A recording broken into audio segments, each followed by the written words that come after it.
இயேசு கிறிஸ்துவன் நாமத்தினால் அழைக்கப்பட்ட சகோதர சகோதரிகள் அனைவருக்கும் மாலை வணக்கத்தை தெரிவித்துக் கொண்டு இன்றைக்கான காணொளிக்கு நம்ம போலாங்க. இன்றைக்கு நம்ம பார்க்க போகின்ற தலைப்பு என்னன்னு பாத்தீங்கன்னாக்கா, தேவனுக்கும் நமக்கும் பிரிவினை உண்டாக்குகின்ற 7 விஷயங்களை குறித்து நம்ம பார்க்கிறோங்க. 7 dividers that distance us from God. நமக்கும் தேவனுக்கும் இருக்கின்ற அந்த உறவு எப்போதுமே ரொம்ப ஸ்ட்ராங்கா இருக்கணும் இல்லைங்களா? நம்ம ரொம்ப நெருக்கமா இருக்கணும், ஒன்னா இருக்கணும். இயேசு கிறிஸ்துவே அவர் சாகிறதுக்கு முன்னாடி இதை தான் ஜெபம் பண்ணாருங்க. நம்மில் இவங்க இருக்கணும் அப்படின்னு சொல்லிட்டு இல்லைங்களா? சோ இந்த ரிலேஷன்ஷிப் எப்படி இருக்குது இந்த உலகத்துல? கோடிக்கணக்கான ஜனங்கள் நமக்கு ஃப்ரெண்ட்ஸா இருக்கலாம், உறவினர்கள் இருக்கலாம். ஆனா யாரும் தேவனை போல நம்ம நேசிக்க முடியாதுங்க. தாயை பார்க்கிலும் அதிகமாக நம்ம நேசிக்கின்றவர் நம்மளுடைய தேவன். நமக்கு எல்லாமே நல்லது பண்ணுகின்றவர் நம்மளுடைய தேவன். சொந்த குமாரனே நமக்காக கொடுத்தாருங்க. சோ அவரை நம்ம முழு இதயத்தோட எப்போதுமே லவ் பண்ணோங்க. அவருக்கு கொடுக்க வேண்டிய ஸ்தானத்தை வேற யாருக்குமே லைஃப்ல கொடுக்க கூடாதுங்க சகோதர சகோதரி. நம்ம என்ன நினைக்கிறோம்னாக்கா, எல்லாம் நல்லதான் போயிட்டு இருக்குது, பாசிட்டிவா தான் இருக்குது, சர்ச்சுக்கு போறோம் வரோம், தேவன் நம்ம தேவைகளை எல்லாம் சந்திக்கின்றாரு, எல்லாமே நல்லா போயிட்டு இருக்குதுன்ட்டு. அப்படி இல்லைங்க. யதார்த்தத்தை நம்ம யோசிச்சு பார்க்கணும். எப்படின்னாக்கா, செல்ஃப் எக்ஸாமின் பண்ணணும், சுய பரிசோதனை பண்ணணும். இந்தந்த விஷயத்துல நம்ம எப்படி இருக்கிறோம்? தேவன் கிட்ட போயிட்டு இருக்கிறோமா, இல்ல தேவனுக்கும் நமக்கு இருக்கின்ற அந்த பேரியர் இன்க்ரீஸ் ஆயிட்டே இருக்குதா, தூரமா போயிட்டு இருக்கிறோமா? இது எப்படின்னாக்கா, நமக்குள்ள சில பழக்க வழக்கங்கள் இருக்குங்க இல்லைங்களா? அதை நம்ம உணராமலே இருப்போம் நிறைய தடவை. அதுதான் ரொம்ப கொடூரமான விஷயங்கள். சோ அது என்னென்ன? இது மத்தவங்களுக்கு குற்றம் சாட்டுறதுக்காக நம்ம பார்க்கலாமா? நம்ம லைஃப ஃபர்ஸ்ட் நம்ம எக்ஸாமின் பண்ணிக்கலாம் இல்லைங்களா? அதுல இருந்து வெளியே வரதுக்கு தேவன் கிட்ட நம்ம ஜெபம் செய்து, இந்த விஷயங்கள் நம்ம வாழ்க்கையில இருந்தா இதுல இருந்து நம்ம வெளியே வர நம்ம தேவன் இடத்துல இருந்து பலத்தை பெற்றுக்கொள்ளணுங்க. முதலாவது விஷயம் என்னன்னு பாத்தீங்கன்னாக்கா, பாவம், கீழ்ப்படியாமை. பாவம் தான் மெயின் விஷயங்க. தேவனுக்கும் நமக்கும் பிரிவினை உண்டாக்குகிட்டது. இது ஏசாயா தீர்க்கதரிசி எழுதியிருக்கிறாருங்க. ஏசாயா 59:2, ஐசாயா சாப்டர் 59:2, உங்கள் அக்கிரமங்களே உங்களுக்கும் உங்கள் தேவனுக்கும் நடுவாக பிரிவினை உண்டாக்குகிறது. உங்கள் பாவங்களே அவர் உங்களுக்கு செவி கொடுக்காதபடிக்கு அவருடைய முகத்தை உங்களுக்கு மறைக்கிறது. பாத்தீங்களா? பாவம் தான் தேவனோட முகத்தை அவங்க கிட்ட இருந்து மறைக்கிறது, ஒரு பிரிவினை உண்டாகி இருக்கிறது. ஏன்னா தேவன் எப்படி பரிசுத்தமா இருக்கிறாருங்க. நம்ம பாவலியில போகும்போது கண்டிப்பா நமக்கும் அவருக்கும் ஒரு பேரியர் உண்டாகுதுங்க. அதனாலதான் இயேசு கிறிஸ்து இந்த உலகத்துக்கு நம்மையும் தேவனையும் ஒப்புரவாக்கிட்டாருங்க. ரோமர் 3:23 என்ன சொல்றாருங்க பவுல்? ரோமன் சாப்டர் 3:23, எல்லோரும் பாவம் செய்து தேவ மகிமையற்றவர்களாகி, பாத்தீங்களா? தேவ மகிமை இல்லாதவங்களா ஆயிட்டாங்க. ஏன்னா எல்லோருமே பாவம் செய்தாருங்க. பாவம் செய்யறதுதான் மனிதனே கிடையாதுங்க, இயேசு கிறிஸ்துவ தவிர. அந்த மாதிரி ஒரு கொடூரமான விஷயம்தான் பாவம். சோ இந்த பாவம் நம்ம லைஃப்ல இருக்க இருக்க நம்ம தேவனை விட்டு தூரம் போயிட்டே இருப்போங்க சகோதர சகோதரி. தேவன் நம்மளுக்கு வெளிச்சம் போட்டு காட்டுறாருங்க. இது பாவம், இது இருள், இது அருவருப்பு, நீ இதை செய்யக்கூடாது. நீ ட்ரெஸ் பண்ற விதம் பரிசுத்தமா இருக்கணும், பேசுற விதம் பரிசுத்தமா இருக்கணும், யாருக்கும் துரோகம் பண்ணக்கூடாது, பொய் சொல்லக்கூடாது, திருடக்கூடாது. இந்த மாதிரி தேவன் நம்ம உள்ளிந்திரங்களை கூட, இன்டென்ஷன்ல கூட நம்ம பரிசுத்தமா இருக்கணும், யோசனையில கூட நம்ம நல்ல யோசனை செய்யணும் அப்படின்ட்டு நமக்கு சொல்லி கொடுக்குறாருங்க சகோதர சகோதரி. பிராக்டிகலா எப்படி நம்ம தேவனை விட்டு தூரம் போறோம் அப்படின்னு பாத்தீங்கன்னாக்கா, தேவனுடைய அந்த கற்பனையை கை கொள்ளாத போகும், இக்னோர் பண்றதுங்க. தேவன் வார்னிங் கொடுத்துட்டே இருப்பாரு, இதை நீ செய்யாத, இது தப்பு அப்படின்றத பலர் மூலமா நமக்கு சொல்லிட்டே இருப்பாருங்க. உபதேசியர்கள் மூலியமா சொல்லுவாரு, வேதவசனத்தின் மூலியமா சொல்லுவாரு, நம்மளுடைய சகோதர சகோதரி மூலியமா சொல்லுவாரு. இதுக்கு நம்ம செவி கொடுக்கலன்னு அப்படின்னாக்கா நம்ம லைஃப் வீணா தான் போவோங்க. ரெண்டாவது நம்ம என்ன பாக்குறோம்னாக்கா, மனம் திரும்பாம அப்படியே வாழ்றது. பாவம் இருக்கும் நம்ம லைஃப்ல, அதுவும் நமக்கு நல்லாவே தெரியும். தேவன் காமிச்சிடுறாருங்க. ஆனாலும் அந்த இதயத்தின் கடினத்தின் நிமித்தமாக அந்த பாவத்தை தொடர்ந்து செய்துட்டே இருப்பதனால நம்ம தேவனை விட்டு தூரம் போவோம். ரொம்ப ரொம்ப எச்சரிக்கையா இருக்கணும் இல்லைங்களா? நம்ம சுயத்தை சார்ந்தவங்களா இருந்தோம்னு வச்சுங்களேன், நம்மள திருப்திப்படுத்திக்கணும், கிராட்டிஃபை பண்ணணும், மாம்சீக ரீதியான அந்த இச்சத்தை ஃபுல்ஃபில் பண்ணணும்னு நினைச்சு வாழ்ந்தோம்னு வச்சுங்களேன், நிச்சயமா தேவனை விட்டு தூரம் போவோம். எப்பவுமே அந்த செல்ஃபை விட்டுறணும். தேவனுக்காக மட்டுமே வாழணுன்ற அந்த எண்ணத்தோட வாழ்ந்தோம்னு வச்சுங்களேன், கண்டிப்பா தேவன் கிட்ட போலாம். இல்ல என்னோட செல்ஃபுக்கு தான் நான் வாழுவேன், சுயத்துக்காக தான் வாழ்றேன்ட்டு வாழ்ந்தேன்னு வச்சுங்களேன், தேவனை விட்டு நிச்சயமாக தூரம் போயிடுவோம். ரெண்டாவது விஷயம் என்னன்னு பாத்தீங்கன்னாக்கா, அன்பிலீஃப், அவ்விசுவாசம். எபிரேயர் 11:6, ஹீப்ரூஸ் சாப்டர் 11:6, விசுவாசம் இல்லாமல் தேவனுக்கு பிரியமாயிருப்பது கூடாத காரியம். ஏனென்றால் தேவனிடத்தில் சேருகிறவன் அவர் உண்டென்றும் அவர் தம்மை தேடுகிறவர்களுக்கு பலன் அளிப்பார் என்றும் விசுவாசிக்க வேண்டும். அந்த விசுவாசம் நம்ம கிட்ட இருக்குதுங்களா அப்படின்ட்டு யோசிச்சு பார்க்கணும் இல்லைங்களா? நிறைய வந்து பைபிள் வசனங்கள் நம்ம படிக்கலாம், வார வாரம் சர்ச்சுக்கு போலாம், நிறைய சப்ஜெக்ட்ஸ் கேட்கலாம் இல்லைங்களா? ஆனா விசுவாசம் எப்படி இருக்கிறது? சின்ன சின்ன விஷயத்துக்கெல்லாம் நம்ம வந்து டிப்ரெஸ் ஆயிடுறோமா? தேவன் சொல்லியிருக்கிறார், இது எப்படி நடக்கும்? ரிசரக்ஷன் எப்படி நடக்கும்? இது எப்படி நடக்கும்? இயேசு கிறிஸ்து எப்படி 2வது வராரு? உலகத்துல இவ்வளவு மோசமான சம்பவங்கள் நடக்குது. என் லைஃப்லயே இவ்வளவு நெகட்டிவா நடக்குது. அதெல்லாம் எப்படி ஆகும் அப்படின்ட்டு நம்ம யோசிச்சோம்னு வச்சுங்களேன், அது விசுவாசம் அல்ல. காணாமல் விசுவாசிக்கின்ற நம்மளுடைய விசுவாசம் தேவனுக்கு வந்து ரொம்ப ரொம்ப வேல்யூபிளா இருக்குதுங்க சகோதர சகோதரி. சோ நம்ம எப்படி விசுவாசிக்கணும்னாக்கா, தேவன் சொல்லிட்டா அப்படியே நடக்கும் அப்படின்ட்டு நம்ம வந்து நம்பணுங்க. ஒரு சகோதரர் இருந்தாருங்க, அவர் வந்து ஜெபம் பண்ணிட்டே இருந்திருக்கிறாரு நைட் ஃபுல்லா ஒரு விஷயத்துக்காக. மார்னிங் ஏஞ்ச உடனே அவர் நினைச்ச அந்த விஷயம் வந்து நடக்கலங்க. அப்ப அவர் என்ன சொல்ல ஆரம்பிச்சிட்டாருனாக்கா, நைட்டே எனக்கு தெரியும் இதெல்லாம் நடக்காது அப்படின்னு சொல்லிட்டு. நடக்காதுன்ற எண்ணத்துல வந்து ஜெபம் பண்ணியிருக்கிறாருங்க. பாருங்க எவ்வளவு அற்புதமான ஒரு விசுவாசம். விசுவாசம் ஸ்ட்ராங்கா இருக்கணுங்க. தேவன் வந்து செய்வார். தேவன் உண்மையுள்ளவர். அவர் அழைத்திருக்கிறார்னா அவர் எல்லா விஷயத்தையும் பார்த்துக் கொள்வார்ன்ற நம்பிக்கை நமக்கு வந்து இருக்கணுங்க சகோதர சகோதரி. யோவான் 3ஆம் அதிகாரம் 18 ஜான் சாப்டர் 3:18 அவரை விசுவாசிக்கிறவன் ஆக்கினைக்கு உள்ளாக தீர்க்கப்பட்டான். விசுவாசிக்காதவனோ தேவனுடைய ஒரே பேரான குமாரனுடைய நாமத்தில் விசுவாசம் உள்ளவரா இராதபடியினால் அவன் ஆக்கினைக்கு உள்ளாக தீர்க்கப்பட்டாயிற்று. பாத்தீங்களா? இயேசு கிறிஸ்துவ நம்பலனாக்கா ஆல்ரெடி வந்து ஆக்கினை வந்துச்சு அப்படின்ட்டு சொல்றாருங்க. யாரெல்லாம் இயேசு கிறிஸ்துவ முழு மனதோட நம்புறாங்களோ அவங்களுக்கு வந்து ஆக்கினை இல்ல. யார் வந்து விசுவாசிக்கலையோ அவங்களுக்கு ஆல்ரெடி ஆக்கினை வந்துச்சு அப்படின்றாருங்க. பிராக்டிகலா எப்படி நம்ம வந்து அவ்விசுவாசத்தை காட்டுறோம் நம்ம லைஃப்ல அப்படின்னு பாத்தீங்கன்னாக்கா, நம்ம என்ன பண்றோம்னாக்கா மனிதனோட கண்ணோட்டத்துல எல்லாமே பாக்குறது. இது ரொம்ப ரொம்ப தவறான விஷயம். ஏன்னா தேவன் நிகழ்த்தி காட்டுறத ஹியூமன்ஸால எக்ஸ்பிளைன் பண்ண முடியாது. இது வந்து நேச்சருக்கு அப்பாற்பட்ட விஷயங்க. இத வந்து எப்படி ரிசர்வேஷன் ஆகும்? சயின்டிபிக்கலி அது பாசிபிள் இல்லையே அப்படின்னு சொன்னாக்கா, சயின்டிபிக்கலி இட்ஸ் நாட் பாசிபிள். ஆனா தேவன் வந்து நிகழ்த்தி காட்டுவாருங்க. மண்ணுனாலே ஒரு மனுஷனை உருவாக்குனவருக்கு மரித்தவரை உயிர்த்தெழ வைக்கிறது வந்து ரொம்ப லேசான காரியம். இந்த மாதிரி பெரிய பெரிய விஷயங்களெல்லாம் தேவன் வந்து பைபிள்ல பண்ணி காமிச்சிருக்கிறாரு. இதை வந்து ஹியூமன் பெர்ஸ்பெக்டிவ்ல நம்ம பார்த்தோன்னு வச்சுங்களேன், அது முட்டாள்தனமான காரியம். அதுதான் அவிசுவாசம்ன்றதுங்க. தேவனுடைய வாக்கு தத்தத்தை வந்து டவுட் பண்றது. இது எப்படி ஆகும்? இவ்வளவு வாக்கு தத்தங்கள்ல நிறைவேற்றிடுவாரா? இது எப்படிப்பா பிராக்டிகலா பாசிபிளே இல்லையே. நிறைய பேர் வந்து ரொம்ப கொடூரமான விதத்துல எல்லாம் மறித்திருக்கிறாங்க. அவங்களெல்லாம் உயிர்த்தெழுதல கொண்டு வந்துருவாரா? இதே அப்படி ஆகும், அது அப்படி ஆகும்னு சொல்லிட்டு தேவனுடைய ப்ராமிசஸ் வந்து நம்ம என்ன பண்றது? டவுட் பண்றது. இதெல்லாம் வந்து அவிசுவாசத்தின் அடையாளங்கள் இல்லைங்களா? இயேசு கிறிஸ்துவின் மேல நம்பிக்கை வைக்காம சுயத்தின் மேல நம்பிக்கை வைக்கிறது இல்லைங்களா? டேலண்ட் மேல நம்பிக்கை வைக்கிறது, ஃப்ரெண்ட்ஸ் மேல நம்பிக்கை வைக்கிறது, பவர் மேல நம்பிக்கை வைக்கிறது, இன்ஃபுளுன்ஸ் மேல நம்பிக்கை வைக்கிறது, இதெல்லாமே வந்து விசுவாசத்தின் அடையாளம். இதை வந்து நம்ம விடணும். 3வது எந்த விஷயம் தேவனை விட்டு நம்மளை பிரிக்கிறது அப்படின்னு பாத்தீங்கன்னாக்கா, பெருமை. தேவனுக்கு பிடிக்காத விஷயம் பெருமை இல்லைங்களா? ஒரு தூதரா இருந்தவரு சாத்தானா மாறுறதுக்கு முக்கியமான காரணம் பெருமை. யாக்கோபு 4ஆம் அதிகாரம் 6வது வசனத்துல நம்ம வந்து பார்க்கலாங்க. ஜேம்ஸ் சாப்டர் 4:6 அவர் அதிக கிருபையை அளிக்கிறாரே, ஆதலால் தேவன் பெருமை உள்ளவர்களுக்கு எதிர்த்து நிற்கின்றார், தாழ்மை உள்ளவர்களுக்கோ கிருபை அளிக்கிறார் என்று சொல்லி இருக்கிறது. பாத்தீங்களா? தாழ்மை உள்ளவருக்கு மட்டும்தான் அவர் வந்து கிருபை தராருங்க. பைபிள்ல நம்ம பார்க்கும்போது யார் ரொம்ப தாழ்மையா இருந்தாங்களோ அவங்கள தேவன் உயர்ந்த ஸ்தானத்துல வைத்தார். யோசிப்ப பாக்குறோம், தானியேல பாக்குறோம், சொல்லிட்டே போறாங்க. அப்போஸ்தலனாகிய பவுல பாக்குறோம். ரொம்ப ரொம்ப தாழ்மையான இதுல இருந்ததுனால அவங்க கிட்ட தேவன் என்ன பண்றாருங்க, பெரிய காரியங்களை அவங்க மூலியமா செய்யறாங்க. சகோதர சகோதரி, அந்த தாழ்மை ரொம்ப ரொம்ப இம்பார்ட்டன்ட். எப்போ வந்து ப்ரைடு நம்ம மனசுல வருதோ நம்ம என்ன பண்றோம்னாக்கா, எனக்கு எல்லாம் தெரியும், எனக்கு யார் சொல்லணும், எனக்கு தெரியாததா, நான் என்ற எண்ணம் அதிகமா வந்துருங்க ப்ரைடு இருந்தா இல்லைங்களா? நம்ம எதுல பெருமை பாராட்டணும்? யெகோவா தேவன் நமக்கு தெரியும், தேவனை தெரியும், அவர் நாமத்துல வந்து நம்ம பெருமை பாராட்டணும், வேற எந்த விஷயத்திலையும் கிடையாது. நீதிமொழிகள் 16ஆம் அதிகாரம் 5வது வசனம், Proverbs chapter 16 verse 5. மனமேட்டிமை உள்ளவர்கள் கர்த்தருக்கு அருவருப்பானவன். பாத்தீங்களா? யாருக்கு மனமேட்டிமை இருக்கிறதோ அவன் வந்து கர்த்தருடைய கண்களுக்கு அருவருப்பு அப்படின்றாரு.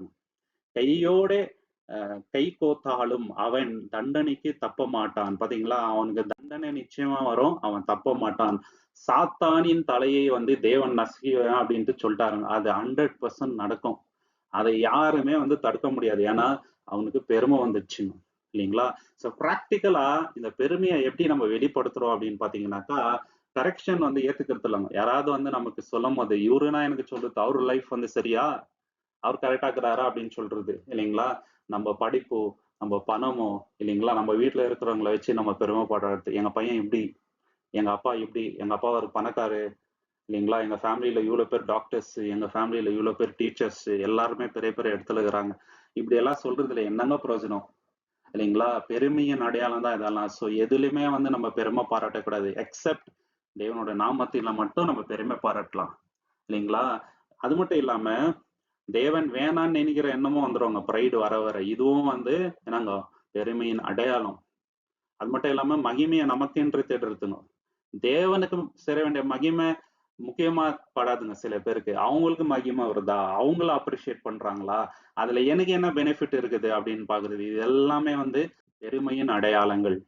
4வது விஷயம் என்னன்னு பாத்தீங்கன்னாக்கா, உலகத்த அதிகமா வந்து நேசிப்பதுங்க. Love for the world. யார் வந்து உலகத்த அதிகமா நேசிக்கிறாங்களோ, அந்த வாழ்க்கையிலேயே வந்து வெளிப்படையா தெரியும். இல்லைங்களா? நகை அதிகமா போடுறது, ட்ரெஸ்ஸுங்க ரொம்ப பெருமையா போடுறது, மத்தவங்க முன்னாடி ரொம்ப பெருமையா நடந்துக்கிறது. இல்லைங்களா? இன்னைக்கு வந்து சொசைட்டில யார் யார் என்ன பண்றாங்களோ, பெரிய பெரிய ஆளுங்க அதெல்லாம் பண்றது. அவங்க லைஃப் ஸ்டைல்ல வந்து ஒரு ஹியூமிலிட்டி இருக்காதுங்க. தேவனுக்கு கனம் இருக்காது. இல்லைங்களா? வெறும் பெருமை மட்டும் தான் தெரியுங்க. ஆர்டிபிஷியலான அந்த அழகு மட்டுமா தெரியும் தவிர, தேவன் அத பார்க்கிறது இல்லங்க. இதயத்த பார்க்கின்ற தேவன். இப்ப இருக்கிற ட்ரெண்டுக்கு வாழணும்னு நினைப்பாங்க. இல்லைங்களா? ஃபாலோயிங் த க்ரவுடுன்னுவாங்க. சரிங்களா? உலகத்தார் என்ன பண்றாங்களோ, அத நான் பண்ணுவேன் அப்படின்ற எண்ணத்தோட வாழ்றவங்க. எது பண்ணாலுமே அதுல என்னங்க ஒரு பெருமை 4 பேர் என்ன பார்க்கணுன்ற எண்ணத்துக்காகவே பண்றது. இதெல்லாம் வந்து அருவருப்பான விஷயம் தேவனுக்கு. 1 யோவான் 2ஆம் அதிகாரம் 15ல 1 ஜான் 2:15 உலகத்திலும் உலகத்தில் உள்ளவர்களிலும் அன்பு கூறாதிருங்கள். ஒருவன் உலகத்தில் அன்பு கூர்ந்தால் அவனிடத்தில் பிதாவின் அன்பு இல்லை. பாத்தீங்களா? உலகத்துல அன்பு இருந்தா நமக்கு தேவனுடைய அன்பு இல்லைன்றாருங்க. யாக்கோபு 4:4 என்ன சொல்றாரு? விபச்சாரரே விபச்சாரிகளே உலக சிநேகம் தேவனுக்கு விரோதமான பகை என்று அறியீர்களா? ஆகையால் உலகத்துக்கு சிநேகமா இருக்கின்ற விரும்புகிறவன் தேவனுக்கு பகைஞான் இருக்கின்றான். பாத்தீங்களா? உலகத்தை யார் வந்து நேசிக்கின்றானோ அவர் யாருங்க? தேவனுக்கு வந்து எனிமின்றாருங்க. நம்ம எவ்வளவு வந்து இந்த உலகத்தை லவ் பண்றோமோ அந்த அளவுக்கு தேவனை விட்டு தூரம் போவோங்க. பிராக்டிக்கலா இதை எப்படி நம்ம பண்றோம் அப்படின்னு பாத்தீங்கன்னாக்கா மெட்டீரியலிஸ்டிக் லைஃப் இல்லைங்களா? இவ்வளவு சொத்து சேர்க்கணும், இவ்வளவு பணம் சேர்க்கணும், விதவிதமா ட்ரெஸ் வாங்கணும், விதவித கார் வாங்கணும், இந்த விதவிதமா பைக்ஸ் வாங்கணும், விதவித வாட்சஸ் வாங்கணும், விதவிதமா ஷூஸ் வாங்கணும். இல்லைங்களா? ஒரு தடவை போட்ட ட்ரெஸ் இன்னொரு தடவை போடக்கூடாது. அந்த மாதிரி அவுட்வர்ட் அப்பியரன்ஸ்க்கும் உலக பெருமைக்கும் இதுக்கே வந்து ரொம்ப ரொம்ப டைம் நம்ம வேஸ்ட் பண்ணிட்டு இருந்தோம்னு வச்சுங்களா, இதுதான் வந்து மெட்டீரியலிஸ்டிக் லைஃப். தேவனுக்கு பிடிக்காத ஒரு வாழ்க்கைங்க இது. 2வது வந்து ஜனங்க வந்து நம்மளை பார்த்து மெச்சிக்கணும், அவங்க வந்து நம்மள அப்ரூவ் பண்ணணும். அவங்கள வந்து பிரியப்படுத்துறதுக்கே வாழ்வது. இதுவும் வந்து பிராக்டிகலா நெறைய பேர் பண்ற விஷயம். இது தேவனை விட்டு ரொம்ப தூரம் நம்மள வந்து கூட்டிட்டு போகும். பிளஷர்க்காகவே வாழ்றதுங்க. இல்லைங்களா? ஒரு நோக்கத்துக்காக வாழ்றது இல்ல. தேவனுக்காக ஏதாவது பண்ணோம் அப்படின்ற எண்ணத்துல வாழ்றது இல்லங்க. பிளஷர். அது கொஞ்ச நேரத்துல வர பிளஷருங்க.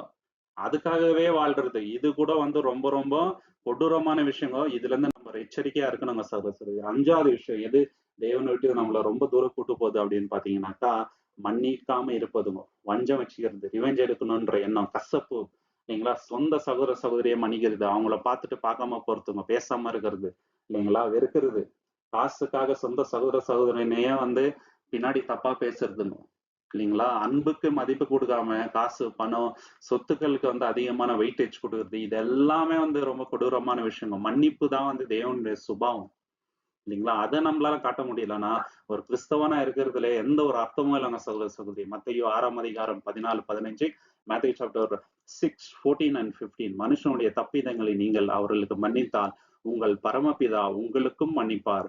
மனுஷனுடைய தப்பிதங்களை நீங்கள் அவர்களுக்கு மன்னியாதிருந்தால் உங்கள் பிதா உங்கள் தப்பிதங்களையும் மன்னியாதிருப்பார். பாத்தீங்களா? தேவன் நம்மள மன்னிக்கணும்னா நம்ம ஃபர்ஸ்ட் என்ன பண்ணணுங்க? மத்தவங்களோட தப்பிதங்களை வந்து நம்ம மன்னிக்கணுங்க. இந்த கசப்பான இதயம் தேவன் கிட்ட சேர விடாதுங்க நம்மள. தேவன் கிட்ட எந்த ஒரு கசப்பும் இல்ல. தாராளமா மன்னிக்கிறவர் நம்மளுடைய தேவன். தேவன் நம்மள மன்னிக்கலன்னா இன்னைக்கு நம்ம உயிரோட இருந்திருக்க முடியாது சகோதர சகோதரி. மார்க் 11:25 என்ன சொல்றாருங்க? நீங்கள் நின்று ஜெபம் பண்ணும்போது ஒருவன் மேல் உங்களுக்கு எதாகிலும் வருத்தம் இருந்தால் பரலோகத்தில் இருக்கின்ற உங்கள் பிதா உங்கள் தப்பிதங்களை உங்களுக்கு மன்னித்துபடி நீங்களும் அவங்களுக்கு மன்னியுங்கள் அப்படின்றாருங்க. நீங்க மன்னிங்க. தேவன் மன்னித்தது போல மன்னிங்க. பிராக்டிக்கலா இந்த வெறுப்பை நம்ம எப்படி காட்டுறோம்னு பாத்தீங்கன்னாக்கா, கிரட்ஜ் வச்சுக்கிறதுங்க. அன்னைக்கு நீ அப்படி பண்ணதானே, உனக்கு நான் பண்றேன் இரு அப்படின்னு சொல்லிட்டு அந்த ஒரு வன்மம் வச்சுக்கிறதுங்க. இது ரொம்ப தவறான விஷயம் இல்லைங்களா? அப்புறம் ஒண்ணு சேர்க்க விரும்புறதே இல்லைங்க. அவங்களே வந்து மன்னிப்பு கேட்டா கூட மூஞ்ச திருப்பின்னு போறதுங்க. ஒப்புரவாகிறதுக்கு விரும்புறது இல்ல. அந்த மாதிரி நம்ம இருக்கக்கூடாதுங்க. அப்படி தேவன் நினைச்சிருந்தா நம்ம நிம்மதியா உயிரோட இன்னைக்கு இருந்திருக்க முடியாதுங்க. இல்லைங்களா? எப்பவுமே வந்து அன்னைக்கு அவங்க பண்ணத வந்து மனசுல எப்போதுமே நினைச்சுன்னு இருந்தோம். அந்த பாஸ்ட்லயே வாழ்றது. இது ரொம்ப கொடூரமான விஷயம். அவங்க அந்த விஷயம் பண்ணியிருக்கலாங்க. இல்லைங்களா? நமக்கு விரோதமா தப்பா பேசியிருக்கலாம், கெட்டது பண்ணியிருக்கலாம். அதவே நம்ம நினைச்சுன்னு வாழ்ந்தோம்னு வச்சுக்கங்களேன், நம்மளோட லைஃப் தான் வந்து கசப்பாகும். இயேசு கிறிஸ்துவ போல நம்ம மனுஷன்னு வச்சுக்கங்களேன், நம்மளோட மனசு லேசாவும், நம்ம கிறிஸ்டியனோட கேரக்டர்ல வந்து வளரலாம். இல்லைங்களா? பாஸ்ட்லயே வாழக்கூடாதுங்க சகோதரி. தேவன் நம்மளுக்கு அத கத்துக் கொடுக்கல. 6வது விஷயம் என்னன்னு பாத்தீங்கன்னாக்கா, மாய்மாலமான ஒரு வாழ்க்கை வாழ்றதுங்க. இல்லைங்களா? சர்ச்சுக்குள்ள ஒரு மாதிரி, வெளிய ஒரு மாதிரி. அந்த காலத்துல வந்து அந்த ஆசாரியர்கள் அப்படி இருந்தாங்க. வேதபாரகர்கள், பரிசேயர், சதேசர்கள் அப்படி இருந்தாருங்க. நம்ம அப்படி இருக்கக்கூடாது இல்லைங்களா? மத்தேயு 15:8 இந்த ஜனங்கள் தங்கள் வாயினால் என்னிடத்தில் சேர்ந்து தங்கள் உதடுகளினால் என்னை கனம் பண்ணுகிறார்கள். அவர்கள் இருதயமோ எனக்கு தூரமாய் விளங்குகிறது. பாத்தீங்களா? இதயம் வந்து தூரம் இருக்குது. வெறும் வாயில மட்டும் தேவனே தேவனேன்றாங்க. 2 தீமோத்தேயு 3:5 பவுல் இப்படியாக சொல்றாருங்க. 2 தீமோத்தேயு 3:5 தேவ பக்தியின் வேஷத்தை தரித்து அதன் பெலனை மறுதலிக்கிறவர்களாயும் இருப்பார்கள். இப்படிப்பட்டவர்களை நீங்கள் விட்டு விலகு. பாத்தீங்களா? இப்படிப்பட்டவங்கள்ட்ட நீங்க சேராதீங்க. ஒரே தேவ பக்தி வெளிரங்கமா இருக்குது. மனசுல இல்ல.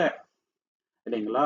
தேவன் நம்மகிட்ட எதிர்பார்க்கறது இன்வர்டு சேஞ்சுங்க. பிராக்டிக்கலா நம்ம வந்து எப்படி தேவனை விட்டு தூர போறோம் இந்த விஷயத்துல அப்படின்னு பாத்தீங்கன்னாக்கா, அவுட்வர்ட் ரிலிஜன்ல ரொம்ப இம்பார்ட்டன்ஸ் கொடுக்குறோம். இன்வர்ட் உள்ள நம்ம சேஞ்ச் பண்றோன்ற எண்ணம் இல்லாம இருக்கிறது. இல்லைங்களா? வாயில ஒரு மாதிரி பேசுறது, ஆனா பிராக்டிகல் லைஃப்ல வேற மாதிரி வாழ்றது. நல்லா சத்தியத்தை எடுத்து போதிக்கிறதுங்க. ஆனா அதுக்கு ஏற்றபடி வாழலன்னா எப்படிங்க? இல்லைங்களா? ரெண்டுமே வந்து மேட்ச் ஆகணும். நம்மளுக்கு நல்லா பேச தெரியும்னு சொல்லிட்டு இஷ்டத்துக்கு நம்ம வாய்க்கு வந்த மாதிரி பேசுது. ஆனா லைஃப் கம்ப்ளீட்டா டோட்டலா டிஃப்ரெண்டா இருந்தா அதுல எந்த ஒரு பிரயோஜனமே இல்லைங்க. இல்லைங்களா? சத்தியத்துக்கு இம்பார்ட்டன்ஸ் கொடுக்காம வாழ்றது இதுவும் வந்து மாயமான வாழ்க்கை அவங்க சகோதர சகோதரி. 7வது விஷயம் என்னன்னு பாத்தீங்கன்னாக்கா, தேவனுடைய வார்த்தையை வந்து அசட்டை பண்றதுங்க. நீதிமொழிகள் 28:9 வேதத்தை கேளாதபடி தன் செவியை திருப்புக்கிறவனுடைய ஜெபமும் அருவருப்பானது. பாத்தீங்களா? அப்படிப்பட்ட ஜெபம் அருவருப்புன்றாரு தேவன். என்னங்க தேவனுடைய வசனத்துக்கு முக்கியத்துவம் கொடுக்காம போய் டெய்லி இயேசுவே தேவனேன்ட்டு ஜெபம் பண்றதுல எந்த ஒரு பிரயோஜனமும் இல்லைங்க. அது அருவருப்பா தான் இருக்குதுங்க. தேவனுடைய வார்த்தைக்கு தான் ஃபர்ஸ்ட் நம்ம இம்பார்ட்டன்ஸ் கொடுக்கணுங்க சகோதர சகோதரி. யோவான் 12:48 என்னை தள்ளி என் வார்த்தைகளை ஏற்றுக்கொள்ளாதவனை நியாயம் தீர்க்கின்ற ஒன்று உண்டு. நான் சொன்ன வசனமே அவனை கடைசி நாளில் நியாயம் தீர்க்கும். பாத்தீங்களா? நான் சொன்ன வசனமே கடைசி நாள்ல நியாயம் தீர்க்கும்ட்டு இயேசு கிறிஸ்து சொல்றாருங்க. பிராக்டிக்கலா எப்படி நம்ம இந்த விஷயத்த செய்யறோம் அப்படின்னு பாத்தீங்கன்னாக்கா, பைபிளுக்கு முக்கியத்துவம் கொடுக்கறது இல்லைங்க. பைபிள் வாசிக்கிறதுல இல்லைங்களா? பைபிள் பத்தி யாருன்னா பேசினா இன்ட்ரெஸ்டா எடுத்துக்கிறதுல, ஃப்ரீ டைம்ல வந்து பைபிளுக்கு இம்பார்ட்டன்ஸ் கொடுக்காம நம்ம மற்ற விஷயங்கள வந்து என்டர்டைன்மெண்ட்க்கு இம்பார்ட்டன்ஸ் கொடுக்கறது, வசனத்தை வந்து நம்ம மனசுல வந்து பதியாம வச்சுக்கிறது, வசனத்தை யாராவது சொல்லும் போது நம்ம அதை கண்டு பயப்படுறது இல்லைங்க. இல்லைங்களா? வசனத்துக்கு வந்து அவ்வளவு லவ் இல்லாம நம்ம லைஃப்ல ஏனோ தானோன்னு வாழ்றது, இதெல்லாம் வந்து எதுன்னு அடையாளம்னாக்கா நம்ம வேத வசனத்துக்கு இம்பார்ட்டன்ஸ் கொடுக்கலன்ட்டு. இல்லைங்களா? செலக்டிவ் ஒபீடியன்ஸ்னாக்கா சில விஷயத்துல வந்து ஒபே பண்ணுது. சிலது வந்து நம்மளுக்கு ஃபேவரபிளா இருக்கும், ஈஸியா இருக்கும். சரி இதை பண்ணிடலாம். சிலது வந்து கொஞ்சம் கஷ்டமா இருக்குங்க. ஏன்னா அதுல நமக்கு ரொம்ப ஆசை இருக்குங்க அந்த மாதிரி பாவங்கள்ல. தேவன் அதை விடுன்னுவாருங்க வசனத்தின் மூலியமா. அதை வந்து நம்ம விடாம அப்படியே இருக்கிறது. இல்லைங்களா? செலக்டிவா இருக்குது. இதுவும் தப்பு. பாவத்தை வந்து ஜஸ்டிஃபை பண்றது கொடூரமான விஷயம். பாவத்தை பண்றது ஒண்ணு. ஆனா இதனாலதான் இந்த பாவம் பண்ணேன் அப்படின்னு சொன்னேன்னு வச்சுங்களேன், அதுல இருந்து வெளியே வர்ற நமக்கு விருப்பம் இல்லைன்னு அர்த்தங்க. நம்ம சரண்டர் ஆயிடணுங்க தேவன் கிட்ட. நான் பண்ணது தப்பு தான் தேவனே. இதுல இருந்து வெளியே வர எனக்கு உதவி செய்யுங்க தேவன்ட்டு நம்ம கேட்கும் போது தேவன் நம்மளுக்கு உதவி செய்வார். அதை விட்டுட்டு நான் இதனால தான் பண்ணேன் இல்லைங்களா? அதான் மினான் சொன்னாருங்க, நீங்க கொடுத்த மனைவி தான் அப்படின்ட்டாரு. சோ நம்ம என்ன பண்ணணும்? பாவத்தை ஏத்துட்டு நம்ம பாவத்தை அறிக்கையிட்டு அதுல இருந்து வெளியே வர தேவன் கிட்ட பலன் கேட்கணுங்க சகோதர சகோதரி. சோ இந்த மாதிரி விஷயங்கள் தான் தேவனை விட்டு நம்மள ரொம்ப தூரம் கூட்டிட்டு போறதுங்க. இந்த மாதிரி விஷயங்கள் நம்ம வாழ்க்கையில இராதபடிக்கு இன்னைக்கு நம்ம தேவனிடத்துல போய் ஜெபம் செய்து அவர்கிட்ட இருந்து பலத்தை பெற்றுக்கொள்ளலாம். தேவன் தாமே இந்த வசனங்களை ஆசீர்வதிப்பாராக. உங்களுக்கு இந்த காணொலி பிடிச்சிருந்தா லைக் பண்ணுங்க, ஷேர் பண்ணுங்க, சப்ஸ்கிரைப் பண்ணுங்க. தேவனோட சித்தம் இருந்தால் கூடிய சீக்கிரம் இன்னொரு காணொலியில நம்ம எல்லோருமே சந்திக்கலாம். Thank you so much. ஆமேன்.